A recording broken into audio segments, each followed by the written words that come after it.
Hey guys, welcome back to the channel. So many of you suggested that I check out a video on I'm gonna probably say this wrong, Skara Brae, in Scotland. So I found this video from Dig About, and it is this 5,000-year-old village lost beneath the sand, Skara Brae, Orkney. Um, just looks like it's going to be a really, really good one. Something I did not know, do not know anything about going into this, so I'm super excited. I will link this video in the description along with links to Patreon, my sports channel, all that jazz. But let's just jump right in. Welcome to Skara Brae, one of the best preserved Neolithic villages in Europe. She's got some great hair. Just north of mainland Scotland are the amazing islands of Orkney. Today we're going to explore the east side of the mainland at the site of Skara Brae.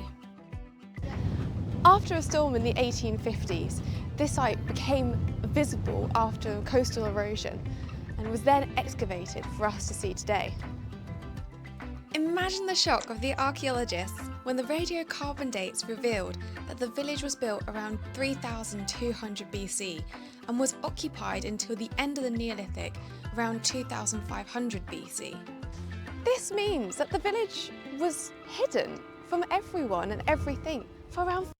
Isn't that crazy that stuff like that? I mean, and it's not like it's a quick process. That just completely gets covered up and lost. I mean, like, it's just astounding to me. And there's really so much of it. I mean, so much of it's still covered up that we haven't seen. And it could be areas now that we're just commonly walking over and have no idea, you know? It's wild. 5,000 years.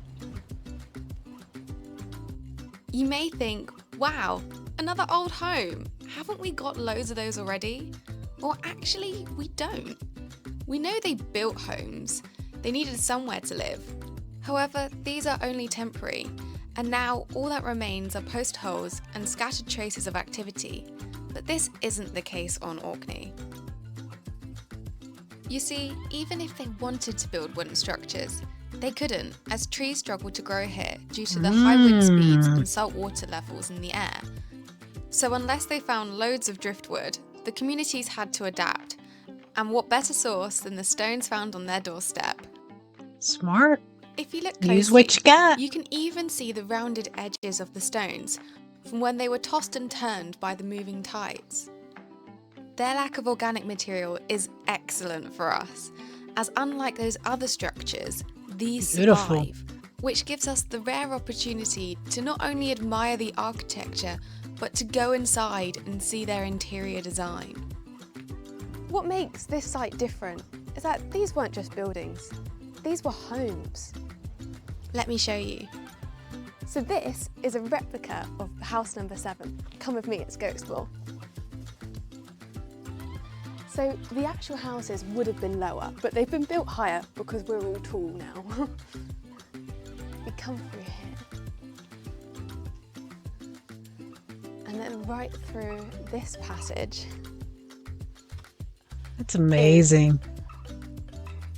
House number 7. Wow. Oh my God, it's awesome. The layout of these homes is strikingly familiar. The hearths are in the centre, ideally arranged for cooking, cuddling, socialising, and staying warm in their adjacent beds overnight.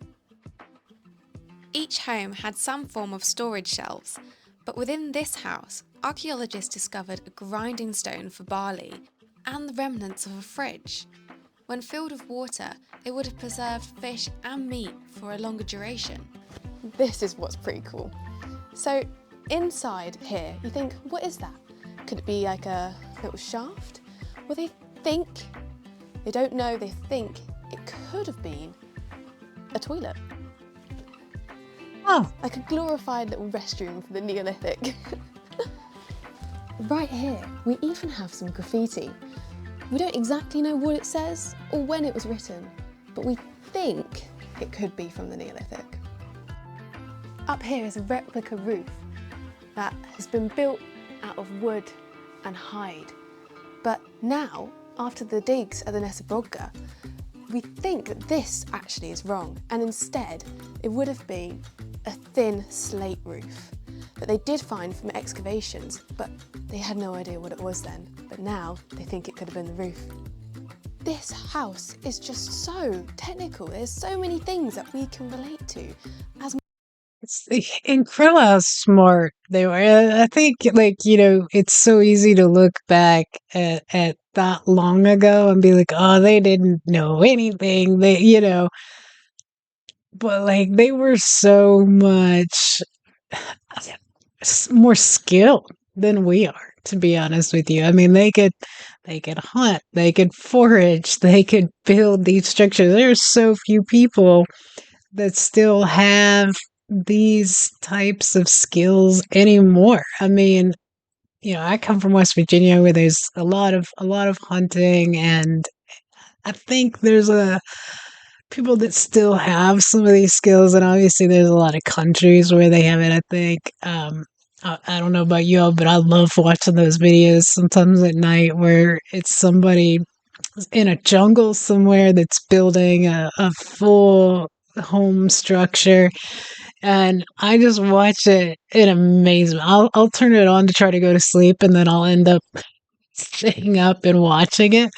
Um, because I'm like, I don't know that I could ever do that. Even if I was in a situation where it's like you have to survive. If you were on that show like Alone or something, you like to think, oh yeah, I'd be able to deal with that. I'd be able to survive.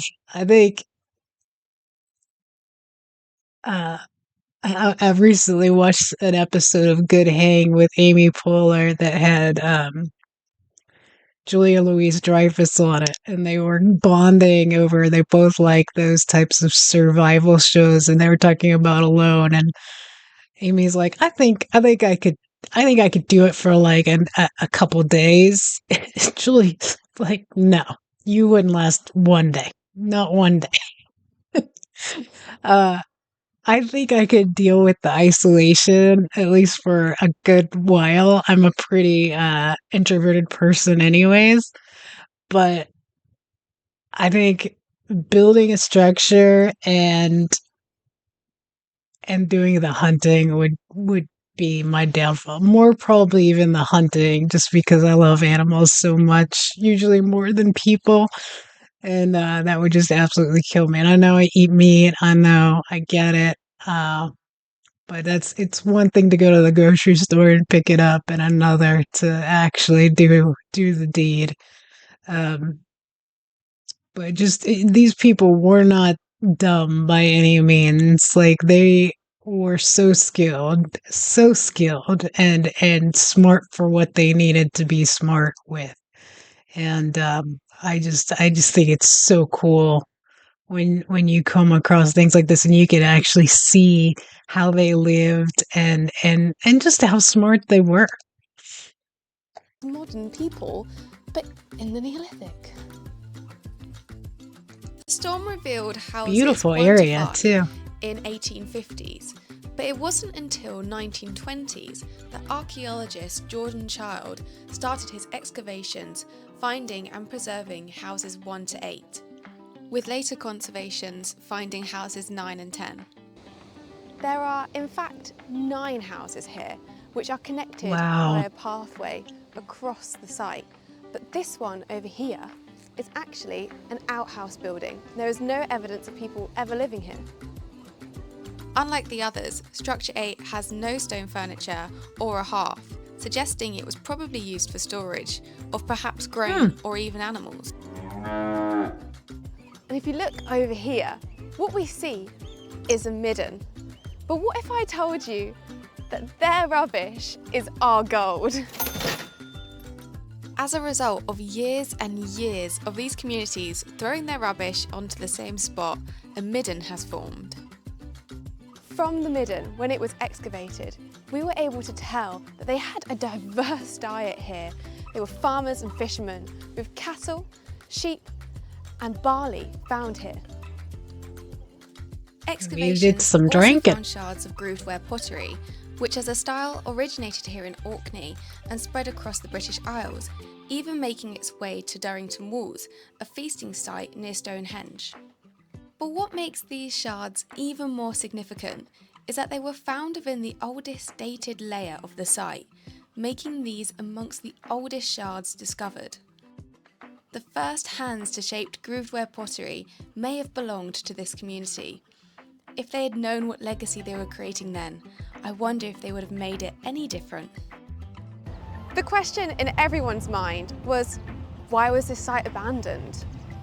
Why is my hair going absolutely crazy in every shot?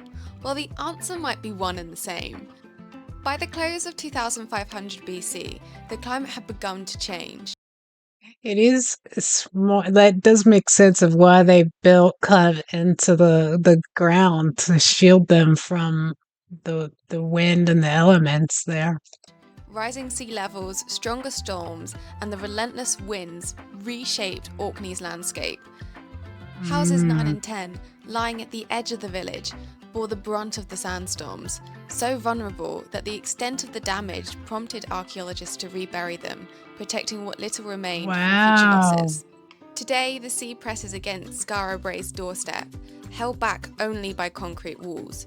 However, in the Neolithic, the shoreline lay 500 to 800 metres away, dramatically altering how we envision the world these villagers once called home. Originally, we thought it was just packed in, everyone decided to up and go, but now theories suggest that actually it was probably more gradual. Skara Brae's walls outlived their builders, not by chance, but by stone and sand, holding a story the earth kept safe until we were ready to listen. Skara Brae is just the beginning. Join me next time as we explore more Neolithic wonders across Orkney, from stone circles like Ringabrogga to tombs like Maze Howe. I'm bringing you all along for the ride. This has been Dig About, Skara Brae. Uh-oh. What did I do? All right. That was a really excellent video. I'm really impressed. You guys need to go check her out. They don't have like a ton of subscribers over there, and I'm shocked because this is such a good video. I think she did a fantastic job, kind of going over it all, the graphics, the production of it, I think, is incredible. Definitely go check her out, give her a subscribe and some likes. I enjoyed that video a lot. I wouldn't mind checking out some more of theirs in the future. But keep letting me know in the comments of stuff you guys want me to take a look at. Because, like I've said several times before, there's stuff that I don't know about like this at all. So I can't search stuff that I don't know about. So keep leaving me comments. Obviously, I pay attention to them. I want to know what you guys want to see. And yeah, I hope you guys liked this one. I certainly did. I enjoyed that a lot. Really cool video. Don't forget to hit the like button, share, subscribe, and I will catch you guys tomorrow with another video.